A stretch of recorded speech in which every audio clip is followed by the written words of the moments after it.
안 되는데?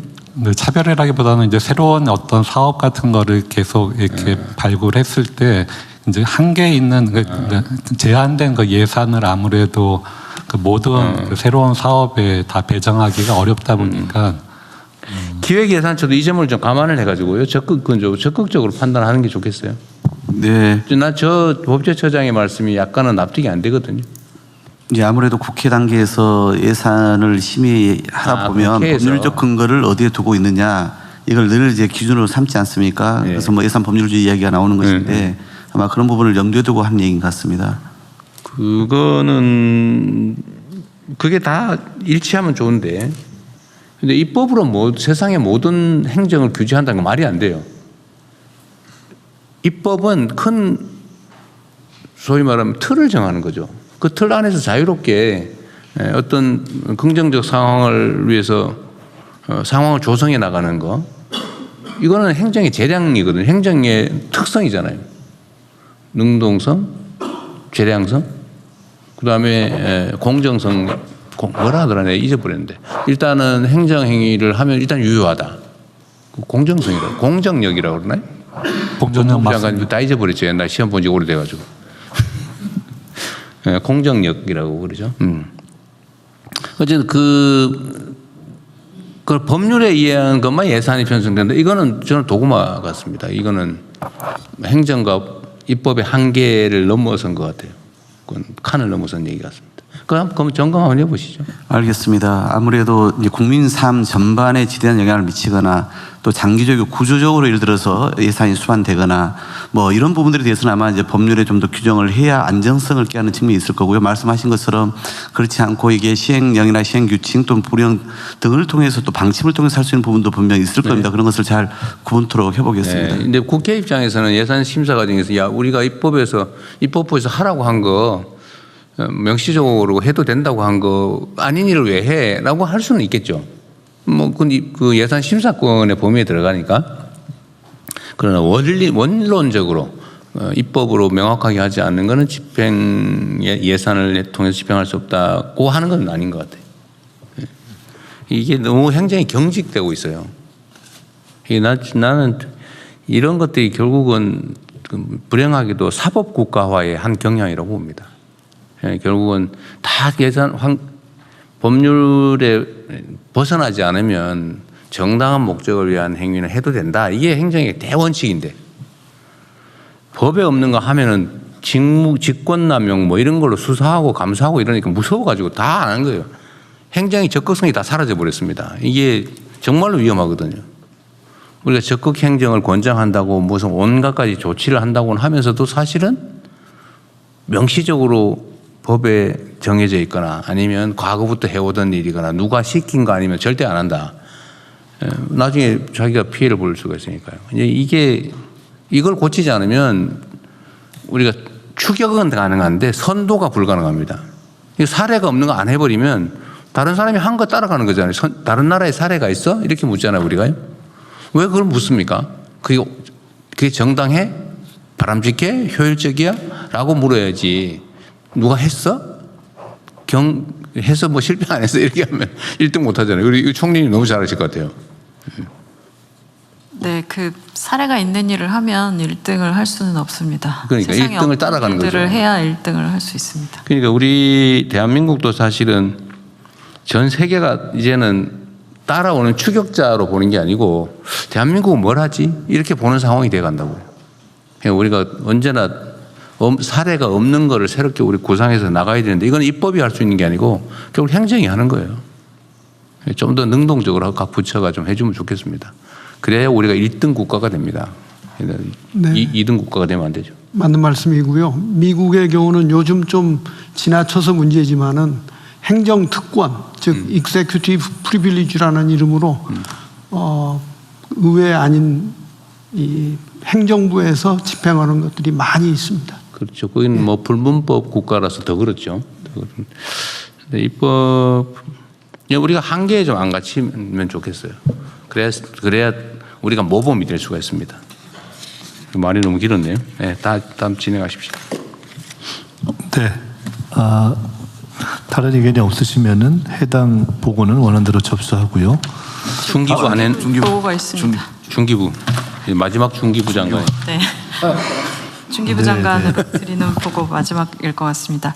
그 경제적 약자의 협상력 강화를 위해서 제도 개선 TF를 만들고 함께 그 안을 만들어주신 공정거래위원회에 먼저 감사드리고요. 이 방안을 토대로 해서 중소기업 협동조합에 대한 협의 요청권 부여 방안에 대해서 말씀드리겠습니다. 그 경제적 위치에서 불리한 위치에 있는 중소기업들을 위해서 중소기업들의 결사체인 중소기업 협동조합을 통해 협상력을 높이는 방안을 에 대한 의견들이 꾸준히 있었습니다. 지난 12월 중소벤처기업부 업무 보고에서 대통령께서도 힘의 그 불균형을 해소해야 한다는 점을 강조하셨고요. 여기에 중기 협동조합에 협의 요청권을 부여하는 방안을 우리 정부 국정과제로 추진하고 있습니다. 이를 위해서 중기부, 공정위 등 관계부처가 경제적 약자의 협상력 강화를 위한 제도 개선 TF를 통해서 단체 협상 행위에 대해 담합 적용을 배제하는 방안을 마련했습니다. 중소벤처기업부는 중소기업 협동조합법을 개정해서 중소기업이 대기업 등과 단체적 계약 체결할 때 거래 조건에 대해서 협의를 요청할 권리, 즉 협의 요청권 부여를 추진하겠습니다. 그리고 대기업 등 거래 상대방이 협의 요청에 반드시 응하도록 의무화하고 만일 협의 요청에 응하지 않을 경우에 대해서는 협동조합은 중기부에 조정 신청을 해서 협의 요청이 실제 협상으로 이어지도록 보완할 예정입니다. 공정위와 함께 마련한 담합 배제 방안을 통해서 이러한 협의 요청 관련 행위들은 담합 예외가 적용될 것이고 중소기업의 협상력 강화와 공정거래 질서가 조화를 이루도록 제도를 마련하겠습니다. 이미 국회에서 발의된 개정안이 있습니다. 이를 중심으로 해서 협의 요청권 부여를 위한 중소기업 협동조합법 개정을 추진하겠습니다. 이상으로 보고 마치겠습니다. 네. 예, 대통령님, 노동부 장관입니다. 네. 지금 한참 최저임금 심의가 진행 중입니다. 매년 최저임금 인상을 둘러싸고 저임금 노동자와 소상공인, 영세 소상공인들 간의 제로섬 게임, 즉 일부 언론에서 을들의 전쟁이라고 이야기하고 있는데 이 제도는 을들의 전쟁을 을들의 연대로 바꿀 수 있는 단초를 마련할 것으로 기대됩니다. 이것은 실질적인 경제민주화라고 저는 생각합니다. 저임금 노동자는 시장으로 나오면 소비자이고 이 소상공인은 비임금 노동자입니다. 우리 경제가 직면하고 있는 양극화, 특히 내수 부진은 동네 상권 붕괴를 막기 위해서는 지역화폐 등 여러 가지 조치도 필요하지만 근본적으로는 저임금 노동자들의 소비 여력을 올려줘야 되는데 이것은 자영업자의 비용으로 직결됩니다. 결국 이 문제를 풀기 위해서는 을들이 함께 연대해서 이들의 최종 이득을 보는 상대와 같이 협상할 수 있다면 만약 그를 통해서 저임금 노동자와 소상공인이 제로섬 죽고 살기로 이렇게 부딪히지 않는 단초가 마련된다면 그것이야말로 우리 경제가 직면하고 있는 불평등을 완화할 수 있는 아주 중요한 조치라고 저희들은 생각합니다. 나아가서 이번 공정위에서 그동안 화물연대, 건폭몰이 이런 걸 통해 가지고 노동자 활동을 마치 공정거래법으로 처벌하는 관행들이 없어진다면 어쩌면 이를 통해서 희생됐던 많은 분들에 대한 조그마한 위로가 되실 수 있지 않나 생각하고 우리 노동부는 적극적으로 이 법 제정에 함께 하겠습니다. 이상입니다. 그 옛날에 건폭 수사 해가지고 건폭 수사가 그 사람들은 아직 수감된 사람은 다 나왔죠? 네, 그때 8.15 특사로 우리 정부 첫 번째 사면으로 나왔고 나오지 못한 분, 형이 확정되지 못한 분 제하고는 다 나와 있는데 그때 당시에 고 양해동님이 자기는 노동조합 활동을 했는데 왜 이런 공정거래 위반, 그 다음에 담합 이런 것으로 조사받는가 이런 것들에 항의한 사실이 있습니다. 그 얘기가 나와서 그런데 제가 그래도 노동법을 나름 연구했던 사람인데 노동쟁의라고 하는 게 기본적으로 단체 행동권이라고 하는 게 네. 속된 말로 나쁘게 표현하면 때를 지어서 무리의 힘으로 위력으로 자신들의 주장을 관철해서 뭔가 경제적 이익을 추가로 획득하는 거잖아요. 그렇습니다. 이 옛날에는 이게 소요죄, 그다음에 반란죄 이런 걸로 처벌했단 말이에요. 노동법이 생기기 전에. 자유법 원리에 따르면 네. 사회법이 제정되기 전에는 그렇게. 그다 교수형, 총사령하고 그랬잖아요. 근데 그 후에 이제 노동조합법이 관계법이 생겨나면서 이제 단결 교섭 행동권이 생겼는데 이거를 건설 노동자들이 왜 때를 지어가지고 저 건업주한테 압박을 해가지고 왜 추가로 돈을 받아냈냐? 이 공갈 뭐 이런 걸로 좀 처벌했잖아요. 그렇습니다. 근데 다 난 그게 어떻게 난 법원에서 유죄가 나는지 이해가 안 되는. 그래서 그런 것들은 다 법원에서 임금이라고 다 판정을 받았으면. 그러니까 무슨 뭐라더라 무슨 비? 예, 그게 뭐 있어요. 저기간에 뭐 관리비 비슷한. 네, 그런데 그걸 받는 걸 다 처벌을 했는데 그거는 임금이라고 하면서도 단체 행동을 통해서 임금을 더 받거나 요구를 한 건데 그거를 폭력행위로 처벌했잖아요. 그렇습니다. 원시 국가로 되돌아갔던 거죠. 어쨌든 잘 정리되고 앞으로는 그런 일 없게 해야죠. 네, 그래서 이번 이 법이 제정되면은 그동안 그러한 그야말로 불공정한 관행들은 없어질 것으로 기대되고 노동조합 활동에 있어서도 그리고 더 나아가서 노동 3권을 보장하는 이유는 결국 국민 경제의 건강한 발전을 위한 것이기 때문에 네. 우리 경제가 직면하고 있는 이 불평등을 해소하기 위해서는 을들의 연대가 반드시 필요하다고 생각됩니다. 그렇습니다. 그러니까 경제적 약자들, 사회적 약자들에게 어쨌든 단체로 힘을 모아서 대등한 교섭을 할 수 있게 해주고 이게 이제 합리적 의사결정, 합리적인 자원 배분이 가능하기 위해서 그 사회 발전, 경제 발전을 사실 가능하게 하는 거죠. 근데 그 힘의 균형이 무너지면 독점하고 그다음에 과욕을 부리게 되고 어쨌든 자원이 비효율적으로 사용되면서 그 사회가 발전을 못 한다고요. 그래서 만든 제도인데 그렇습니다. 잘 지키도록 하십시오. 네, 그렇게 하겠습니다. 뭐 마침 청와대 수석도 같은 조직 출신 아닙니까? 잘 모시도록 하겠습니다. 네. 네, 그러면은 원안대로 접수하고 넘어가겠습니다. 사회연대 경제발전 종합계획을 행안부 장관님 보고해 주십시오. 네, 사회연대 경제발전 종합계획을 보고 드리겠습니다. 사회연대 경제가 지역 문제 해결과 공공서비스 공급의 핵심 주체로 성장할 수 있도록 20개 관계부처와 함께 146개의 과제를 담은 종합계획을 마련했습니다. 내일 민선국이 지방자치정부의 출범을 앞두고 이 계획을 보고드리게 돼서 대단히 의미 있다 생각을 합니다. 왜냐하면 정책은 중앙정부에서 만들지만 실제로 사회연대 경제 종합계획이 실행되는 것은 지방 정부와 함께 이루어질 수 있기 때문입니다. 그러면 분야별로 주요 추진 과제를 보고 드리겠습니다. 먼저 공공판로와 성장을 지원하겠습니다. 공공서비스 위탁 시 우대 근거를 마련하고 돌봄, 환경 등 적합사무를 발굴, 또 우수 모델 확산을 추진하겠습니다. 전수조사 결과 17,000건의 위탁사무 중에 약 5%를 이 사회연대 경제 기업에 위탁하고 있습니다. 보건복지 분야가 53%로 가장 비중이 높았습니다. 이를 토대로 위탁 우대 방식과 선도 사례를 담은 안내 지침을 지방정부에 배포하고 평가와 재정 인센티브로 확산을 유도하겠습니다. 또한 공공구매 확대를 위해 의무 구매 제도를 도입하고 입찰 보증금 면제 대상을 확대하는 한편 경영 컨설팅, 사업화 자금, R&D 등 기업 성장을 지원하겠습니다. 다음 페이지입니다.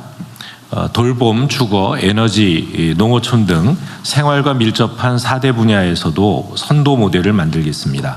먼저 지역 중심 통합 돌봄을 뒷받침하기 위해 통합 지원 협의체 등 지역 내 통합 돌봄 거버넌스에 사회연대 경제 조직이 참여하도록 하고 종합 서비스를 제공하는 컨소시엄 모델도 개발 제공하겠습니다.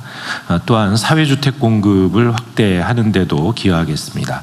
사회연대경제 조직이 위탁 운영하는 특화 임대주택 공급을 확대하고 남양주 별내의 위스테이와 같은 공공지원 민간임대 사업의 신규 공모를 추진하겠습니다.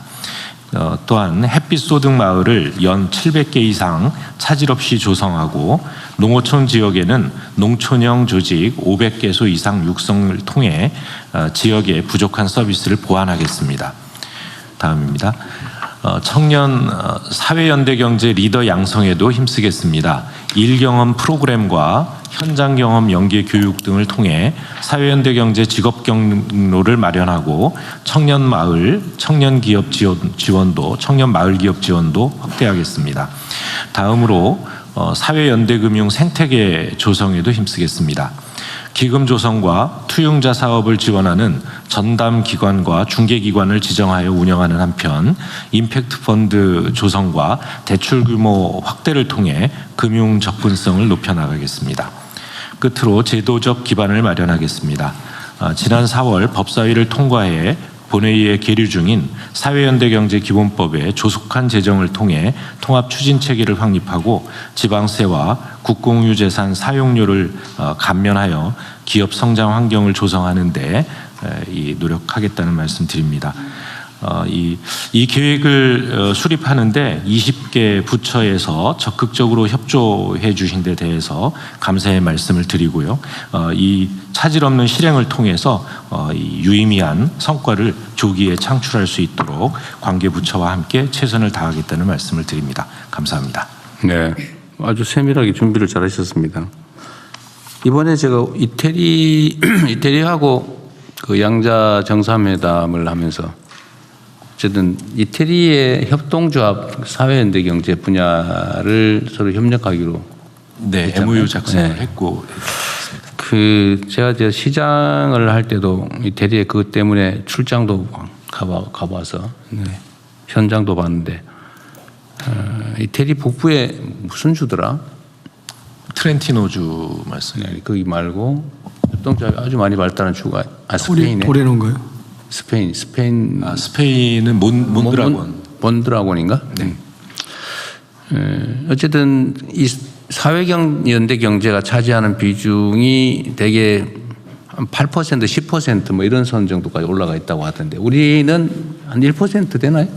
저희 0.2%? 예, 저희는 1%가 채 안 됩니다. 안 되죠. 예, 그런데 0.몇%. 이번 계획을 통해서요. 그래서 2030년까지 EU 국가의 평균인 그러니까 GDP 6% 내지 7%까지 그러니까요. 확대시켜 나갈 계획을 세우고 있고요. 그 다음에 2035년까지는 EU 내에서 사회연대 경제의 선진국이라고 하는 이탈리아나 스페인, 프랑스와 같이 GDP의 10% 규모까지 이 사회연대 경제 규모를 확대할 계획을 가지고 그러니까 이게 그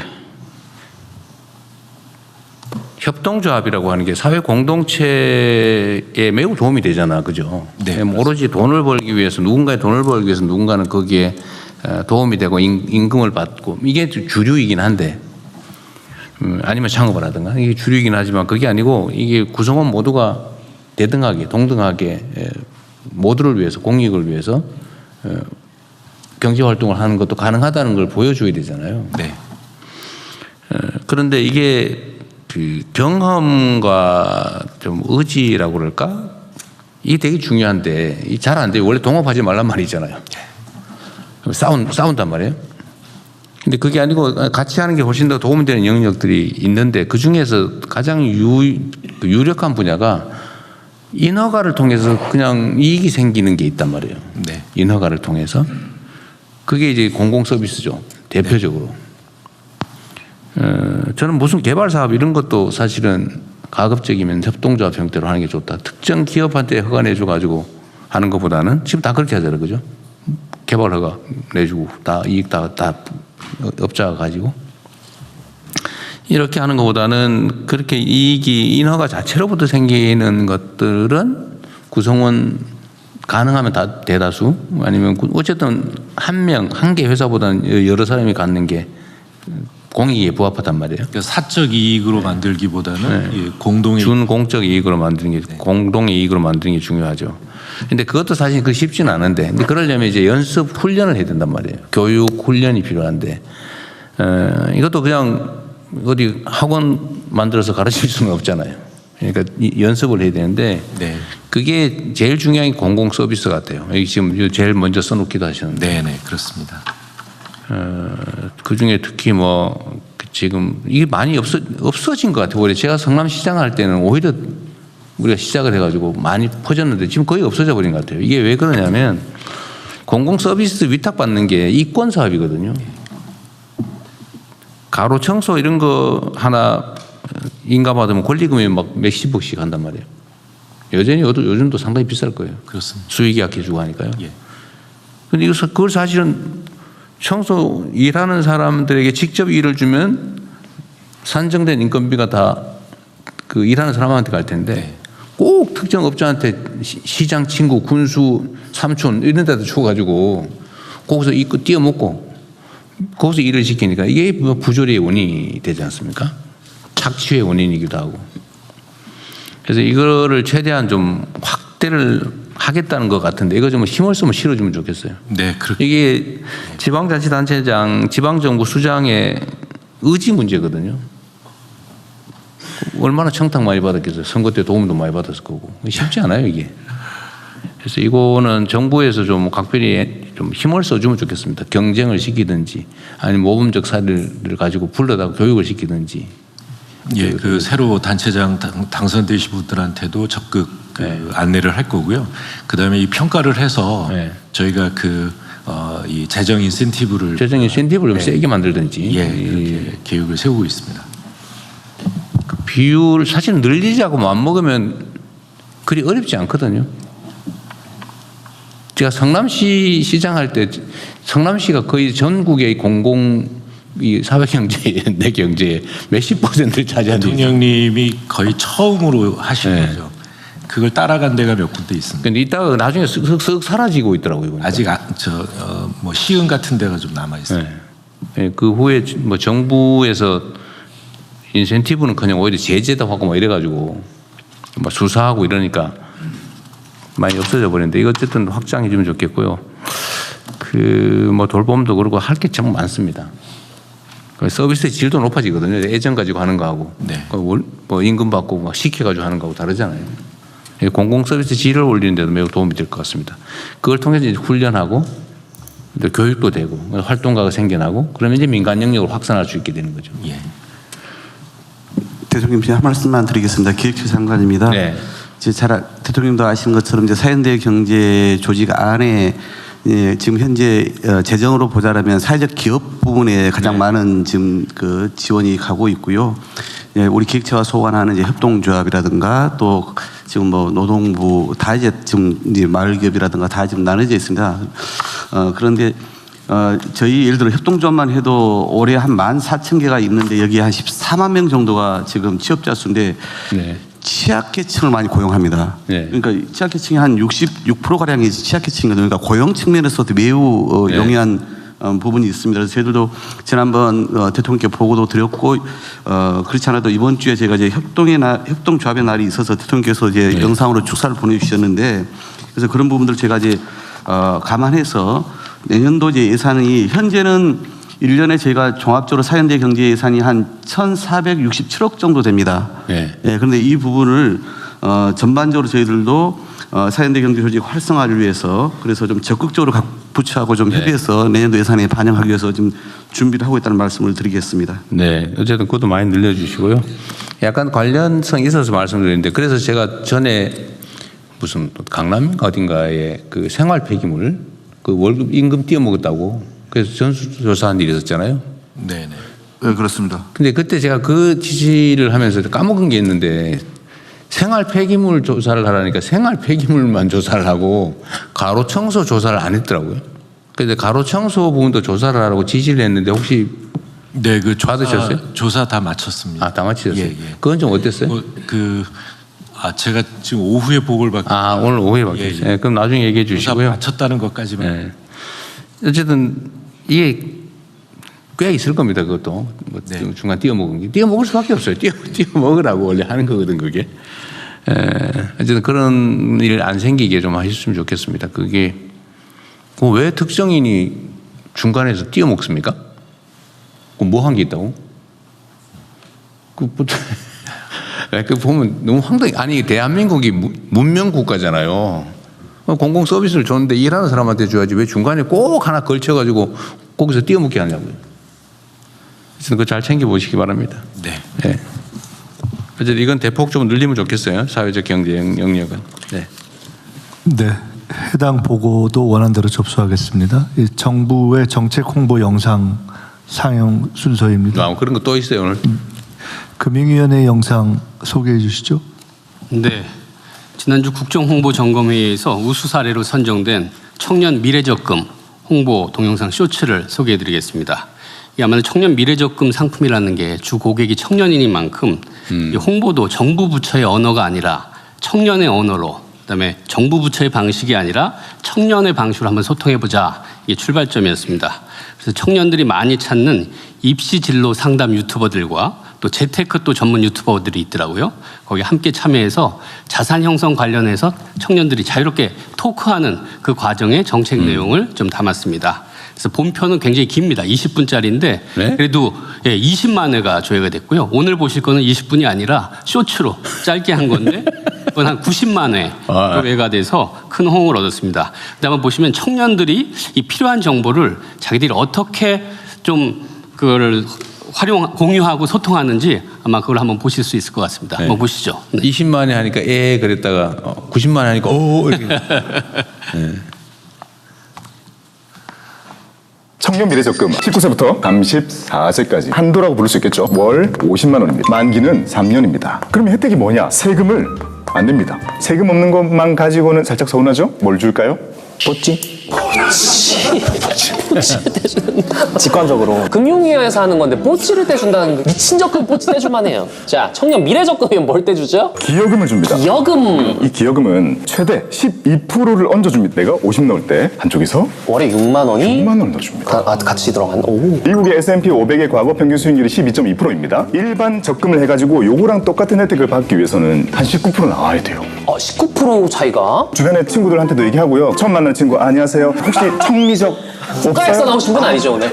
그만큼 사실은 전문가 분께서 보셨을 때도 굉장히 매력적인 적금 상품이다 이거는. 네, 잘 만들었네요.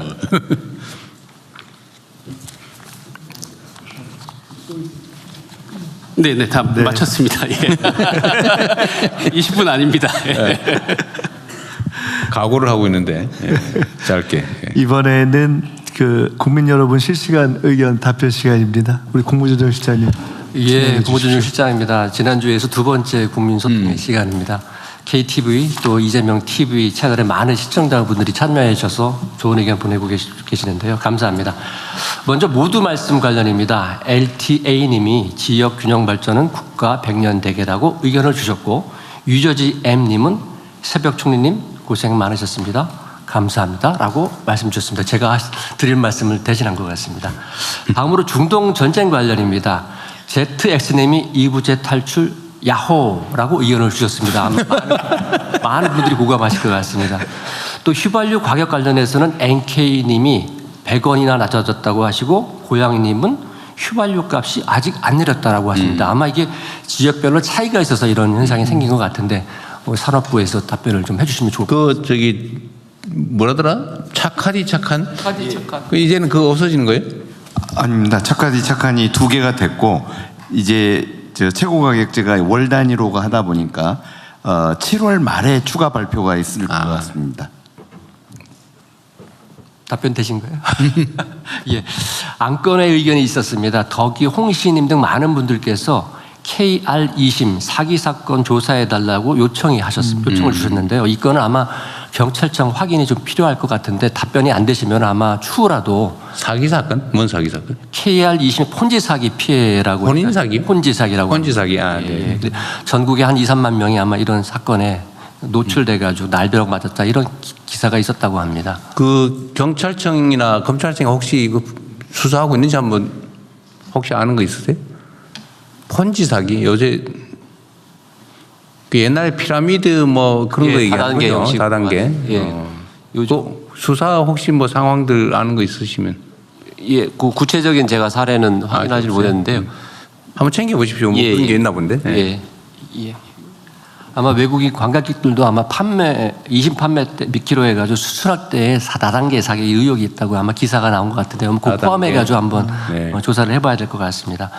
오늘도 뭐 시간 관계상 다 소개해드리면 좋겠는데 이 정도에서 공유를 마치도록 하겠습니다. 의견 보내주신 시청자분들께 감사드립니다. 감사합니다. 예, 다음 순서 진행하겠습니다. 다음 순서는 비공개로 운영되어 오니 언론인 여러분께서는 진행에 협조해 주시기 바랍니다.